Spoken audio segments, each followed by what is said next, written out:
Hi, and welcome back to the Millennium Games Store Championship. We've got the second game of round 2 here between Tim on the left and Chris on the right. That's me. That's Chris. And I'm Tim, but not the one you see on the left. Oh, that is other Tim. It's other Tim. And we've got what looks to be a reverse of last game, NEH versus Kate in the other direction. It's true. IDs are exactly flip-flopped, but builds are actually pretty different. Yeah. He is playing prepaid Kate. I believe he's running admins, which I do not, though. He's running more draw events, which I do not. I use Procon, so just a variation. Yeah. I am running what's been dubbed the near pad build, or my variation of it, over here on the right-hand side. Yeah.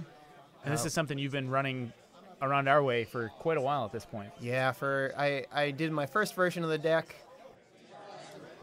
geez, right around when NEH came out.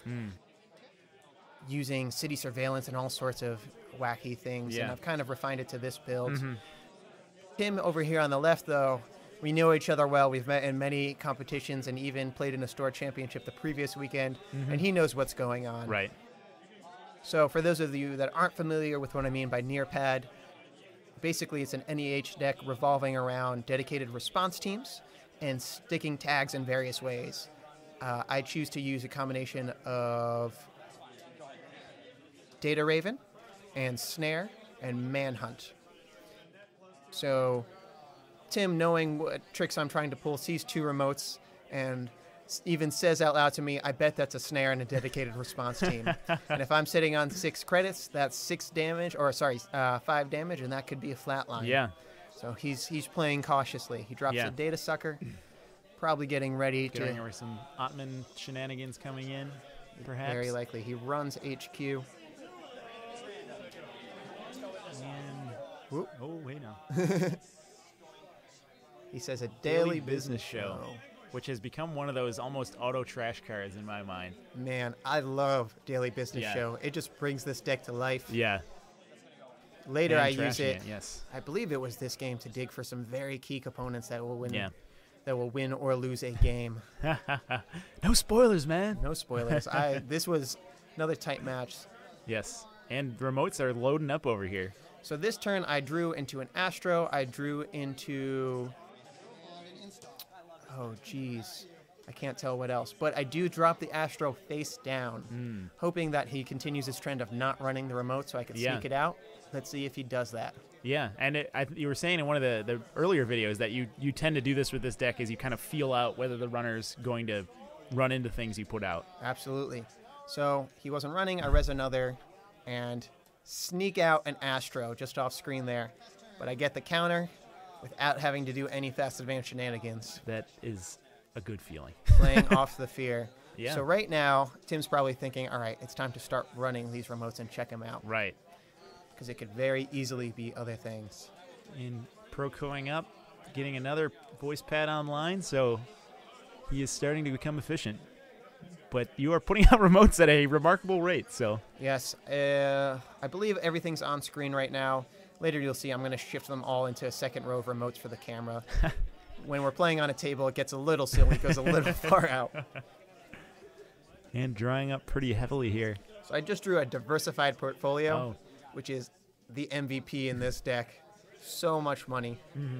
If they're not trashing remotes, I've pulled in as much as 15 credits for a click, and boy, that feels good.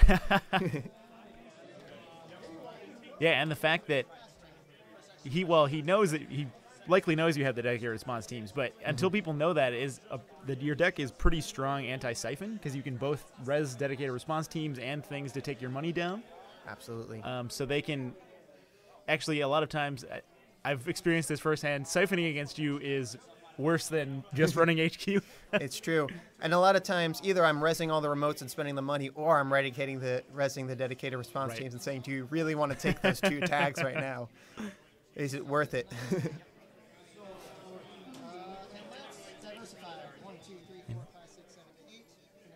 So there's a diversified for $7 off 8 remotes. Oh, geez. I just leaned into the camera to apologize. Oh, and what a nice guy. Shifting them all onto the camera here. Yes. So we've got 2, 4, 6, 7 remotes there, it looks like. 8 remotes, sorry. It's true. So he blows up my wraparound with a Parasite. He does have the Cerebus Lady on the board, so it's at 0 strength. runs for nothing. And popping the Jackson. Looking like some agendas were pitched over there, probably. Yep, and I bring back that daily And business there's that show. daily business show. The new card he sees is a Manhunt. Okay. I do love Manhunt in this build. Yeah. But I pitched it early because I was running low on money. And man, it's a moderate tax, but especially I find against very aggressive runners, prepaid K included, I don't tend to play it because I'll normally let 1 or 2 agendas slide, and then it's just a waste of money on my end to play that current. I'm checking my remotes. That's honestly the hardest part about playing this deck is remembering what went where. Right. So I got a Data Raven in hand. Okay. Drew a Sansan off my remote. And is that install. the Data Raven going down? I believe that was the Data Raven. Knowing me. Yeah. The dream situation is a Data Raven on all 3 centrals, and that's it. Yeah. Because they're going to run, they're going to try and get, and they're going to take those tags. It's going to slow them down. So Tim was just showing me he's seen some things and he knows the deck, and he's smacking himself in the face for discarding out of hand a Plascrete and a Deus Ex. Yeah, those are both end up being very strong cards against this deck. Those Plascretes, as soon as they come down, I always like to say, now why would you play them? I'm playing NEH. And I'm sure you do get a lot of players that will, before they see what you're doing, dump those. Oh, absolutely. I even sometimes will hold back the dedicated response teams until turn 3, turn 4. Right. And when I can, my opening move is Ice, Ice, and then that card that gives you money for the cards in their hand. Oh, the Sweeps Week, yes. For the Sweeps Week, because then they think, oh, Yep, standard NEH, exactly. and they start playing with 2 or 3 cards in hand. Right, exactly. And then a Snare online could wipe them out. Right. And even a lot of your, besides, obviously if they see a Data Raven, they'll probably smell something is up, but you've seen some wraparounds, a few other kind of standard NEH pieces, so it seems you could fool people for quite a while. Yeah. And I have played games with this deck as just standard Fast Advance NEH. Yeah. If that's the way the cards are going, especially against someone like Wizard, who's getting rid of my stuff. And one of those was is that license acquisition? That is a license acquisition. Oh, which brings in the Sansan. This is my favorite move. Recurring Sansans, getting free Sansans. Yep. Dirty laundering. So he's dirty laundering it, and I'm rezzing all of these encryption protocols, making that Sansan a little more painful. So it was free for me, and it's going to be 6 to trash. Yeah, I only have just one. Even so, though. So he's doing trashing it, then getting his money back from dirty laundry. So very fair move. Cannot blame him. No, and that especially in a very ice light deck, you got to get rid of that Sansan as soon as you see it. So I do still have the Astro counter. I'm sitting on 3 points. He has not hit anything yet. And it seems like this game I've been a little risky throwing down agendas and remotes. So he draws into some nice cards. That legwork is not something I like to see. Pops the quality time and seeing a lot of good things. Yep, there comes down the It legwork. is. Okay. So I'm almost certainly sitting on agendas here. Let's see what he pulls. He's a diversified. Steals. I believe that was a license acquisition, so he's sitting on a point. And It's another diversified. so there is a lot of money coming your way. It's true. So he just stole the point, and I am actually very okay with that because in that hand right there was a mid-seasons. And here comes the daily business show. Likely looking for, I would guess, hopefully a Beal at this point, guessing since the midseason is in hand. That's exactly what I'm looking for. So the install probably threw down the Beal. And then I'm going to diversified mid-seasons.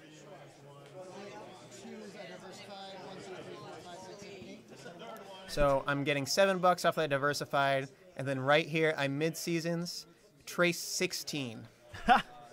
So a little bit of comedy ensues here. He thinks for a bit and then just says, I have infinite tags, I will never clear them. And he builds a little infinity sign out of credits on his ID. That is wonderful. Yeah, Tim. I played Tim later on. He was a really fun guy to play against. Really good player. Yeah. I love that when players can be very, very competitive and very aggressive, but just be genuinely fun to play with. There it is. That's the infinite tags. Technically speaking, it is 16 tags. Okay. But he says, I am not going to bother clearing those. Since I only need 4 points to win, with a Beal, he would need to clear more than half of those to make it worth his while. Right. So right now, he's just hoping to score points before Right. something horrible happens, before I flatline him with all those tags. So at this point, he kind of, it seems, either has to go very aggressively at the centrals or start checking a lot of remotes, because if any of those are a Beal, it's likely game over at this point. And so he does start checking some remotes. Dirty Laundries, that center remote. And I'm checking for other encryption protocols before he accesses. He sees as a dedicated response team that's going to be 4 to trash. Yep. He very wisely does that. Yes. If he were to run somewhere else, I certainly would have res that, Yes. done the 2 meat damage Right. with his infinite tags. Yes. And we did see the Plascrete go into the bin previously, so. So right now we're doing a little math, just making sure he's on the right click. That's what that 3 was. So he's running R&D, sees a Data Raven. Or rather, I look at a Data Raven and think there's no reason to spend my money on this. He is going to take the tags. And then I'm looking for dedicated response teams before, in case he hits a snare or something, maybe flatline him. And He does steals get another an agenda. That is an NAPD, it looks like. NAPD. So it is tied up at this point. So NAPD serving its purpose in this deck. I was toying around with some other 4 advanced cards in this build, but that just proves to be so efficient, especially if I'm running mid-seasons, drain their money and stick the tags. Right. So here, I use that daily business show to grab the last pieces of the puzzle, install a remote to draw 1 more card, and then I think about things. Yep, that looks And like the Beal there's there. a Beal. So I was wrong in saying I installed a Beal earlier. I was still digging. Must have just been another asset. So And now here's do where I you- think, yeah, do I Do keep you it in ice hand? and So I choose to install it, and I do a little, vocal bluff, think for a little bit and go, whatever, I'm just going to throw, install another one. That's fine. So right now he's digging for multi-access. Okay. He knows I'm not resing R&D. Very wisely takes an R&D interface, and this could be the game. Nothing. And he trashes another Yeah. dedicated response okay. team. So at this point, you know there's at most 1 on the board. And he has run a couple times. I probably would have resed them, he's Right. thinking. True. So he's running safe. And, And there it is. So that was a diversified into a psychographics on that Beal that I had thrown out last turn. Mm-hmm. There was And a that's- snares, 2 snares on the board, and that's why I felt so comfortable just throwing an agenda out, thinking, well, maybe I'll do some net damage. Mm-hmm. So another fairly quick game against him. This time I managed to squeak it out, but man, did he give me a run for my money. Yeah, that was tight down to the end. Yeah, and right with that last R&D interface thrown down, I was shaking. That could have been the game, but mid-season's Beal without diversified is just very, very strong in a build like this. It's a brutal play. All right, so that's the end of this round.